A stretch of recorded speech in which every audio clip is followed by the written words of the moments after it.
Hey y'all, so this is my review for episode 9 of Insecure, titled Out, okay? We have one episode left. One. Before they need to tie all this shit up.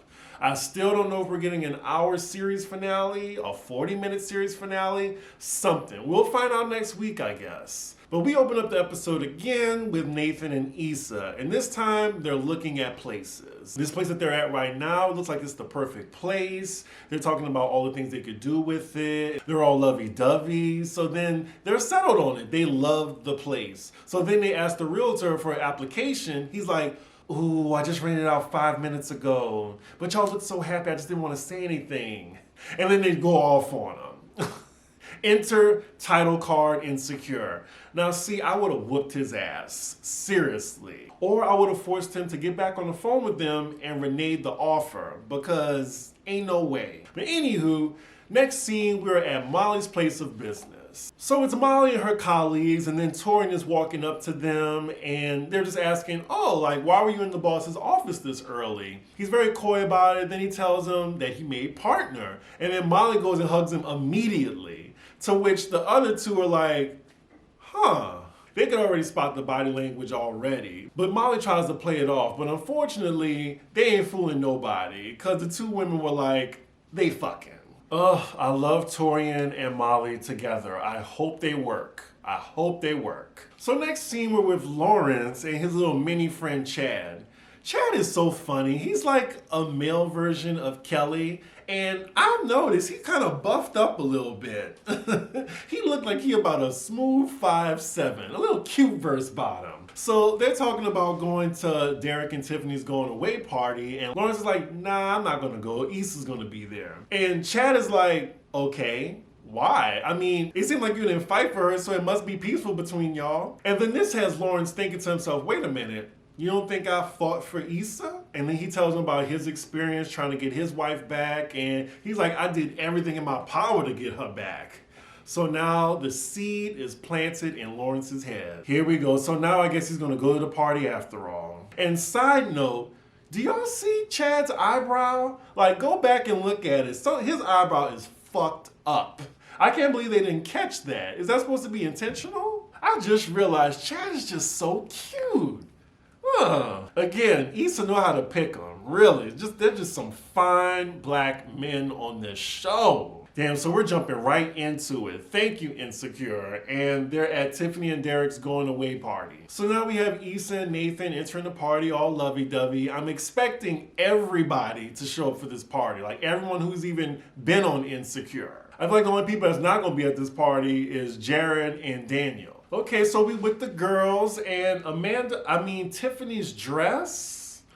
I don't know. The exaggerated proportions, I don't know. Do y'all like the dress? I think it's cute. I don't love it, but I think it's cute. But Kelly, she looks amazing though, ain't no doubt about that. So as they're in conversation, I'm guessing the rest of the group finds out that Issa and Nathan are officially moving in together. Everybody's happy about it. I wonder how many days passed from the last episode. Because I feel like they are jumping in time right now by weeks. First we hear Tiffany and Derek are moving, and then now we're already at their going away party. I just would think that Issa told them already, and they just not finding out. And here comes the other happy couple, Taurean and Molly. I'm guessing Molly and Taurean are now official, and this is the first time she's bringing him around her friends. So Nathan comes back and he tells Issa that his friend Eric, the guy from the barbershop, the one that was feeling Molly, he's coming to pick up keys for the barbershop from Nathan. And I was wondering in the previews, like, why is he there when Molly's already with Taurean? So I guess that answers that question. So there's a little awkward moment with Taurean when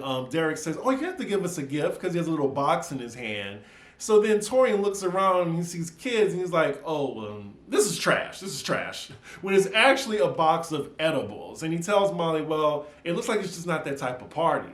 Oh, you know I bring edibles wherever I go. So yeah, I don't mind offering them to people either.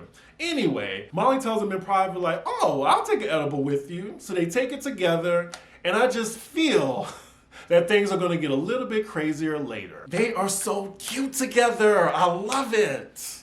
Oh, so glad Molly gets a good season. So glad. Ooh, because last season, girl, like their on-screen chemistry is undeniable. Oh goodness, so we see a toddler and we all know what that means. Lawrence and Conjunction Junction has just entered the party. And as soon as he get there, Issa is in his sight. Lawrence came there on a mission. And as he's lost in a trance looking at Issa, we see Croatia noticing this. At least it looks like they're both getting along now and co-parenting successfully. So we see Issa just noticed that Lawrence and Conniption have arrived to the party. Issa's just so awkward. And now we see from Nathan's perspective that he just noticed that Lawrence arrived. So now it looks like Issa and Nathan aren't aware that the other knows that Issa's ex is there. I am wondering though, like, they didn't have a conversation about this? Like, Issa didn't tell him, like, yeah, my ex is gonna be at this party most likely, him and his baby mama, just to give you a heads up, like this might be a little awkward for everybody. Like I said a few reviews ago, communication amongst the characters on this show is terrible. But then we see Nathan tell Issa like, oh, is that your ex here? And then she's like, yeah. And he, I guess, was under the impression that he moved. And he's like, well, so he's back to be closer to the baby? And Issa's like, yeah, I guess so. Again, like I said, I think they should have talked about this before they went to the party. So this is definitely on Issa if anything pops off. So we have a little small scene between Issa's brother and Tiffany. I don't know, the actor just annoys me. He's straight in real life, but it's just, I feel like he's just playing a parody of a gay person. I mean, hopefully maybe they could have just brought a gay person on here, but I just feel like the writers always have to remind us that he's gay. He just seems like a token. And I'm not saying he's like stereotypical, like he's doing this or whatever, but it's just like every scene it's like, okay, we gotta remind the audience that he's gay. Let's make him do something gay. That's all I mean. Oh Lord, so we see that Molly and Taurean, the edible is starting to kick in. So then we see Tiffany and Derek giving a nice speech to everybody. She calls out different people's names. We see that Dro comes to the party with another woman that's not his wife. And when Tiffany mentions Dro, Molly's like, oh shit! And she just realizes she said this out loud where people can hear her. So now more awkwardness is going to ensue. Not only do we have Issa's ex at the party, we have Molly's ex. Or was that Molly's ex? Or were they just like a fling or something like that? Again, unfortunately, Amanda's trying to show emotion and she fails at that. I don't know why, because I've seen Amanda cry in person, like real tears, like, you know, sadness. But for some reason, she can't emote that acting. I don't know why. So we see Chad talking to Lawrence about something and I see that they fixed his eyebrow. I really want them to address that. All right, so now the ladies and the gents are separating. So the ladies go in the kitchen with Tiffany, and then we see all the insecure men like Dro, Lawrence, Chad, Derek, Nathan, all together. Ooh, I am looking at a buffet right now. I need to get laid. So they get on a conversation about food, and then like Nathan says, well, yeah, I love LA, but y'all gotta leave the barbecue alone. And I get it. That's like me having soul food here, and I'm from New Orleans. You know, we got the best food in the world. So I get that. So now it looks like there's a little tension right now because Lawrence says, well, I mean, I'ma stand by LA having the best barbecue. And then we go into a barbecue being a metaphor for Issa. And you can feel the tension, and it's so awkward. I mean, as soon as Nathan said, once people have Texas barbecue, they know what's good. Damn, why Lawrence being an asshole? Like, sometimes I be feeling sorry for Lawrence, but he's always been an asshole if y'all think about it, since season 1. Then it gets even more awkward when Nathan says him and Issa are looking for apartments. Ooh, goodness. And Taurean is high as fuck right now. He wants the Uber Eats barbecue to a party that already serving food. Whew, so now we are back in the kitchen with the main ladies. So the ladies are just discussing the future and trying to see each other more, and Tiffany lets them know that she'll be back in LA for Molly's birthday. So then they try to make a pact that they'll always be together for each other's birthdays. I love how they wait till the last season to make these ladies into a foursome. So Molly is talking right now. She's talking a little nonsense. And that's when she finally tells the ladies, y'all, I'm sorry, I'm high. I took an edible. So now they're like, oh, okay, you good. I'm like, it is Callie. I'm surprised that she's the only one that's high. I would definitely be high for a function like that. Also, it looks like Kelly is drinking again, but she said champagne ain't alcohol. Okay for the loopholes. Oh Lord, and as they talking and laughing, Candelabra walks in with her baby. They're all like, hey, awkward. So the other ladies excuse themselves and now we're left with Issa and conjunctivitis. Issa's just so awkward in this conversation. They're trying to have small talk. I don't even know why the other girls left them to talk to each other. I would have nothing to say to her, even if she have her baby in hand. So Calligraphy says that she heard about Issa's art walk and she actually knows one of the people that she's working for now, and she's congratulating her on that. Now, I didn't forget when Cantankerous left Issa for dead when she was trying to organize her first big event. She just left her by herself hanging. And from then on, that's when I vowed to not call her Condola after that. So after Crackerjack excuses herself with her baby, the other ladies are just looking at Issa like, whew, well, that was weird. So next scene we see Molly walking around the party and she runs into Dro. Dro tall ass, I think he's my height actually. He got fine nerve. I don't know what it is about him, but he has a very dark aura about him. Or I could actually see him playing Jafar in Aladdin or something. He just has a villainous aura for some reason. But they're having small talk right now, and apparently he tried to call her and tell her about his divorce, but she heard from his mom anyway. Molly, while still high, asked, well, do you want to talk about it? He's like, no, shit happens. We had our issues. And then Molly's like, oh, okay, well, I'm happy for you. I see you brought a date. I brought a date as well. And speaking of which, Taurean is directly behind Dro. So then as Molly's introducing Taurean to Dro, she's like, yeah, Dro had an open marriage and we used to date and we hooked up a lot. Just so nonchalantly. And we had our issues, but we worked it out. Dro is like, Molly. And then Taurean is like, oh, cool. So then Dro just excuses himself with his drinks. He looks monstrously tall next to the two of them. Wow. I think he really is my height, 6'7", which I'm drooling right now, really. And it's so funny that the writers chose this way to wrap up Dro's storyline with Molly. Just so nonchalant and very direct. And you have Taurean oh, okay, well, shit happens, I have a past too. And I love that. So yeah, that's it on that. I love how they just made that whole awkward encounter such a non-issue. So now we see Issa catching up with Nathan at the party, and Nathan already in his head, he acting all weird and shit. It looks like he let Lawrence get to him, and Issa has no idea about it. And here we go. Nathan, if y'all wanted me to root for him, I can't, because this is how he handles shit.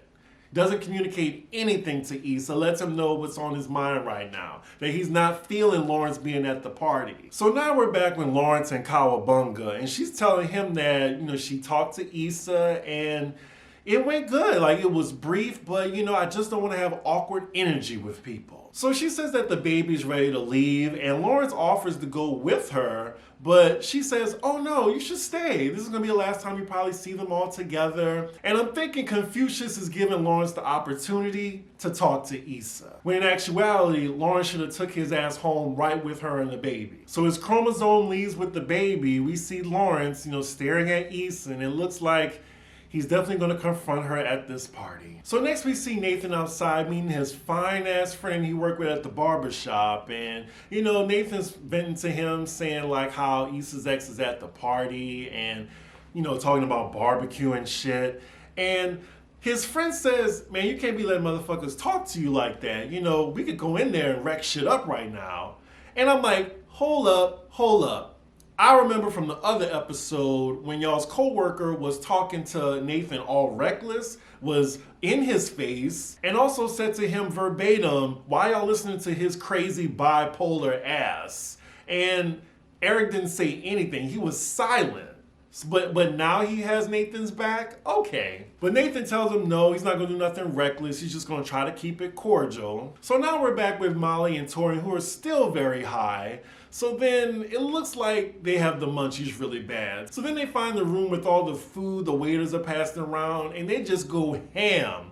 Now, I've been high. I've been really high, but I haven't been acting like that and then consuming food like this. No. I've had the munchies though, but they acting like they had maybe like 20 milligrams or something like that.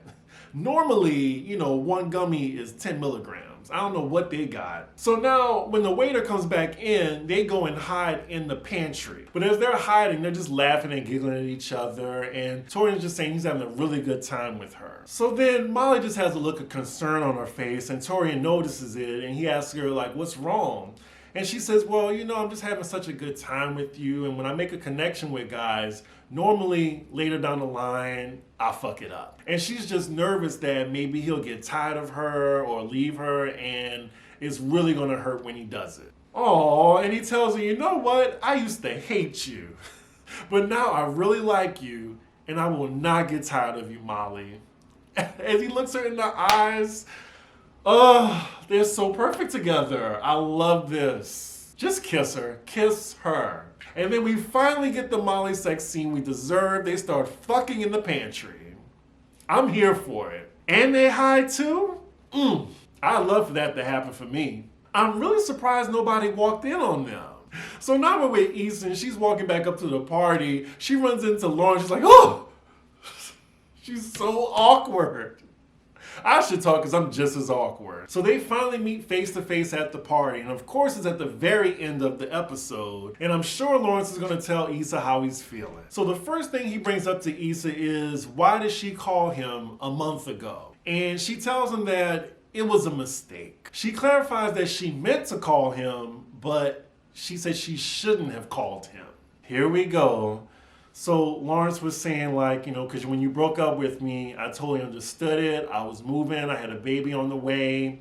And now, I'm back here. Things are different. I'm different. And he tells her that I would hate to leave tonight knowing that I didn't fight for you. And he tells her that I love you, Issa. And that is all Issa needs to hear to further confuse her about what she wants and what choice she needs to make. Yeah, this is definitely not the time or the place.